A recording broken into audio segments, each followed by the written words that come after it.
चला तर मग थेट या विषयात शिरूया.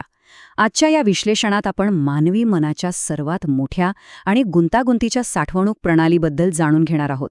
आपली स्मृती. थोडक्यात सांगायचं तर हे मानवी मेंदूचं एक मानसिक टाईम मशीन आहे. आपण जे काही शिकतो, अनुभवतो किंवा पाहतो ते सगळं कसं साठवलं जातं हे सगळं समजून घेणं खरंच खूप रंजक आहे. या प्रवासात आपण नेमक्या कोणत्या गोष्टी उलगडणार आहोत त्याची ही एक छोटीशी झलक. स्मृतीची संकल्पना, तिची प्रक्रिया, स्मृतीचे विविध प्रकार आणि शेवटी आपलीही स्मृती आपण कशी सुधारू शकतो, या सर्व गोष्टींचा आपण अगदी सविस्तर आढावा घेणार आहोत. आता ह्या संपूर्ण चर्चेचा पाया रचण्यासाठी 1890 मधील मानसशास्त्रज्ञ विल्यम जेम्स यांचं हे एक अतिशय गाजलेलं विधान पाहूया. स्मृती हा मानसिक जीवनाचा आधारस्तंभ आहे.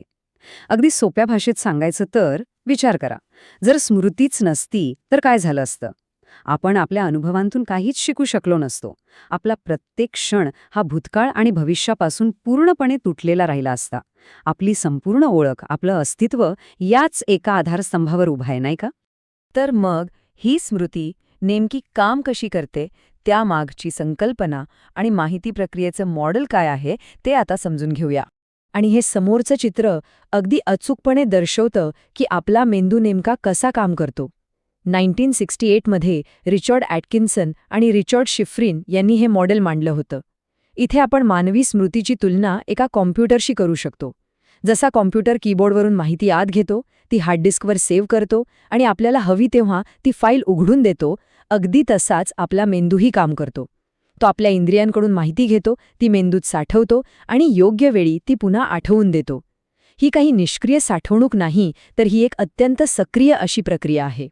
आता ही माहिती साठवण्याची जी एक अखंड शृंखला आहे, त्या स्मृती प्रक्रियेच्या 3 महत्त्वाच्या टप्प्यांकडे आपण वळूया.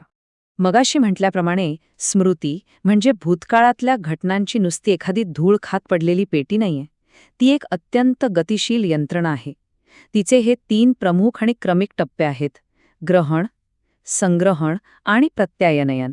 कोणतीही माहिती आपल्या मनात कशी जाते, कशी जतन होते आणि पुन्हा कशी बाहेर येते, हे या 3 टप्प्यांवर अवलंबून असतं. आणि यातली सर्वात महत्त्वाची गोष्ट म्हणजे यापैकी कोणत्याही एका टप्प्यावर जर साखळी तुटली किंवा अडचण आली तर आपण ती गोष्ट विसरतो. यातला पहिला टप्पा आहे ग्रहण, म्हणजेच एन्कोडिंग. जेव्हा बाह्य जगातली कोणतीही दृश्य किंवा श्राव्य माहिती आपल्या डोळ्यांद्वारे किंवा कानांद्वारे आत येते, तेव्हा आपला मेंदू तिचे एका विशिष्ट मानसिक कोडमध्ये रूपांतर करतो. इथे एक अत्यंत महत्त्वाची गोष्ट लक्षात घेण्यासारखी आहे, ती म्हणजे एखाद्या गोष्टीचं नुसतं पोपटपंचीसारखं पाठांतर करण्यापेक्षा जर आपण तिचा अर्थ समजून घेऊन ती ग्रहण केली, ज्याला आपण अर्थपरग्रहण किंवा सिमॅन्टिक एन्कोडिंग म्हणतो, तर ती माहिती आपल्या स्मरणात खूप जास्त काळ टिकून राहते. माहिती एकदा ग्रहण केली की मग पुढचा टप्पा येतो, तो म्हणजे संग्रहण. थोडक्यात सांगायचं तर आलेली माहिती मेंदूत साठवून ठेवण्याची ही प्रक्रिया. या टप्प्यामध्ये आपल्या मेंदूतले न्यूरल नेटवर्क्स ती माहिती स्थिर करतात. जणू काही आपल्या मेंदूचा अंतर्गत हार्ड ड्राईव्हच आहे. आणि इथं मुख्य भूमिका बजावतो तो आपल्या मेंदूतला हिप्पोकॅम्पस नावाचा भाग. ही माहिती दीर्घकाळासाठी सुरक्षित साठवून ठेवण्याचं काम याच हिप्पोकॅम्पसचं असतं. आणि मग येतो तो शेवटचा टप्पा, प्रत्यायनन. म्हणजेच साठवलेली माहिती गरजेच्या वेळी पुन्हा आठवणं. आता यात 2 गोष्टी असतात. एक म्हणजे समोरची गोष्ट पाहून ती ओळखणं आणि दुसरं म्हणजे कोणतेही संकेत नसताना ती गोष्ट आठवणं. बऱ्याचदा आपल्याला वाटतं की आपण एखादी गोष्ट पूर्णपणे विसरलो आहोत, पण खरं सांगायचं तर ती माहिती आपल्या मेंदूत कुठेतरी साठवलेली असतेच. फक्त तिला बाहेर काढण्यासाठी जे योग्य संकेत लागतात ते आपल्याला मिळत नाहीत. यालाच मानसशास्त्राच्या भाषेत प्रत्यानयन अपयश किंवा रिट्रीव्हर फेलियर असं म्हणतात. स्मृती कशी काम करते हे आपण पाहिलं. आता ती किती काळासाठी टिकते यानुसार तिचे पडणारे प्रकार आपण बघूया. कालावधीनुसार स्मृतीचे प्रामुख्याने 3 स्तर पडतात. पहिला स्तर म्हणजे वेदनिक स्मृती, जी अत्यंत क्षणिक असते, अक्षरशः काही सेकंदांची.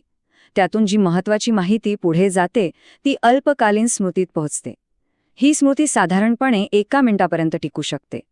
आणि सगळ्यात शेवटी येते ती आपली अमर्यादित दीर्घकालीन स्मृती, जिचा कालावधी काही तासांपासून ते अगदी आपल्या आयुष्याच्या शेवटपर्यंत असू शकतो.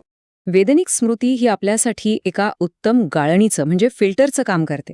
बघा ना, दररोज आपल्यावर हजारो दृश्य आणि आवाजांचा भडीमार होत असतो. पण त्यातली दृश्य माहिती फक्त अर्धा सेकंद आणि श्राव्य माहिती फक्त 3 ते 4 सेकंद आपल्या मनात रेंगाळते. या उत्तम फिल्टरमुळेच फक्त जी माहिती खरंच महत्वाची आहे तीच पुढच्या टप्प्यात पाठवली जाते आणि बाकीच्या अनावश्यक गोष्टींकडे आपला मेंदू दुर्लक्ष करतो. आता ह्या स्लाइडमध्ये एक अत्यंत रंजक गोष्ट लपलेली आहे. 1956 मध्ये जॉर्ज मिलर या मानसशास्त्रज्ञाने एक जादुई आकडा शोधून काढला होता. तो म्हणजे 7 अधिक किंवा उणे 2. याचा अर्थ असा की आपली अल्पकालीन स्मृती एकाच वेळी साधारणपणे 5 ते 9 घटकांपर्यंतच माहिती लक्षात ठेवू शकते. म्हणूनच बघा, एखादा नवीन फोन नंबर किंवा बँकेचा OTP आपल्याला फक्त काही सेकंदांपुरता लक्षात राहतो आणि मग आपण तो विसरून जातो. ही आपल्या या अल्पकालीन स्मृतीची एक नैसर्गिक मर्यादाच आहे. पण मग अल्पकालीन स्मृतीतली माहिती कायमची कशी साठवायची? तर तिथे कामे येते ती पुनरावृत्ती आणि योग्य संघटन. जेव्हा आपण एखाद्या गोष्टीची उजळणी करतो तेव्हा ती माहिती थेट आपल्या दीर्घकालीन स्मृतीत प्रवेश करते. हे मेंदूचं एक असं अमर्याद आणि कायमस्वरूपी साठवणुकीचं भांडर आहे जिथे आपले सगळे अनुभव, तथ्य, कौशल्य आणि अगदी आपली संस्कृतीही सुरक्षित ठेवली जाते.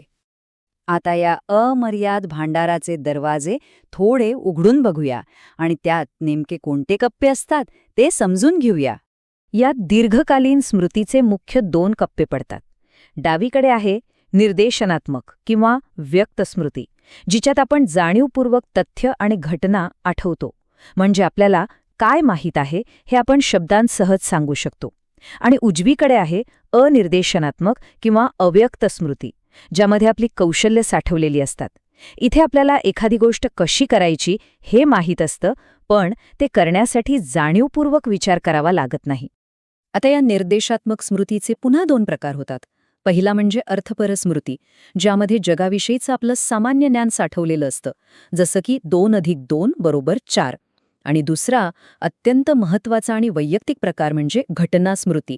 हीच ती खऱ्या अर्थाने आपली मानसिक टाईम मशीन आहे. याच्यामुळेच आपण आपल्या भूतकाळातल्या एखाद्या प्रसंगात जणू पुन्हा प्रवेश करू शकतो. आपली स्वतःची ओळख याच घटना स्मृतीशी जोडलेली असते. आणि अनिर्देशनात्मक स्मृतीबद्दल बोलायचं झालं तर ही पूर्णपणे आपल्या नकळत कार्यरत असते. एकदा का आपण सायकल चालवायला शिकलो किंवा कीबोर्डवर टॅप करायला लागलो की प्रत्येक वेळी आपल्याला विचार करावा लागत नाही की आता कोणता पाय दाबू किंवा कोणतं बटन दाबू. सरावामुळे ही सगळी कौशल्य आपल्या मेंदूतील बेसल गँग्लिया आणि सेरेबेलममध्ये इतकी पक्की रुजतात की आपण ती अत्यंत सहजपणे आणि न विचार करता पार पाडतो. तर आतापर्यंत आपण स्मृतीचं विज्ञान अगदी व्यवस्थित समजून घेतलं. पण आता वळूया अत्यंत व्यावहारिक आणि महत्त्वाच्या मुद्द्याकडे. हे सगळं आपण आपल्या फायद्यासाठी कसं वापरू शकतो? आपली स्मृती सुधारण्यासाठी हे काही अत्यंत प्रभावी आणि विज्ञान आधारित उपाय आहेत. कोणतीही गोष्ट शिकताना जर आपण पूर्ण एकाग्रता ठेवली आणि त्या माहितीची सतत पुनरावृत्ती केली तर ती अधिक काळ टिकते. नवीन माहितीला जुन्या माहितीशी जोडून तिला अधिक अर्थपूर्ण बनवणं किंवा संयोग म्हणजेच असोसिएशन पद्धत वापरणं हे खरोखरच खूप फायद्याचं ठरतं. यासोबतच आपल्या मेंदूला आणि त्यातल्या न्यूरल नेटवर्क्सला मजबूत करण्यासाठी पुरेशी झोप घेणं आणि पझल सोडवणं किंवा वाचन करणं यासारखे मानसिक व्यायाम नियमितपणे करणं अत्यंत आवश्यक आहे. आता शेवटी जाता जाता हा एक विचार करण्यासारखा प्रश्न इथे उभा राहतो. जर आपली संपूर्ण ओळख, आपलं अस्तित्वच आपल्या स्मृतीवर अवलंबून असेल तर आपल्या उद्याच्या या मानसिक टाईम मशीनला सुरक्षित ठेवण्यासाठी आपण आज नक्की कोणती सक्रिय पावलं उचलत आहोत? आपण आता पाहिलेले हे सगळे उपाय फक्त पुस्तकी सिद्धांत नाहीत, तर ते दैनंदिन आयुष्यात वापरून आपण खऱ्या अर्थाने आपली मानसिक क्षमता वाढवू शकतो. हे विश्लेषण तुम्हाला नक्कीच उपयुक्त वाटलं असेल. पुन्हा भेटूया